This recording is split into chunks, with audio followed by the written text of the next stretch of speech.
New Zealand మరియు south Africa మధ్య జరిగిన ఐసీసీ ఛాంపియన్స్ ట్రోఫీ రెండవ సెమీఫైనల్లో న్యూజిలాండ్ సౌత్ ఆఫ్రికాని 50 పరుగుల తేడాతో మట్టి కరిపించింది. టాస్ గెలిచి తొలుత బ్యాటింగ్ ఎంచుకున్న న్యూజిలాండ్ కేన్ విలియమ్సన్ మామ, సచిన్ రవీంద్ర సెంచరీలతో రాణించగా డెత్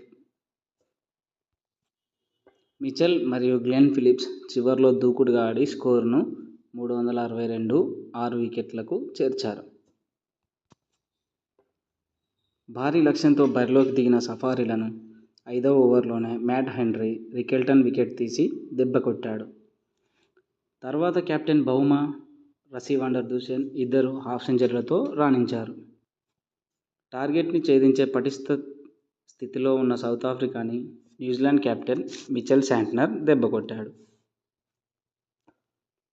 త్వరగా 3 వికెట్లు తీసి న్యూజిలాండ్ విజయంలో కీలక పాత్ర పోషించాడు. చివర్లో కిల్లర్ మిల్లర్ సెంచరీతో విజృంభించిన సౌత్ ఆఫ్రికా విజయం సాధించలేకపోయింది.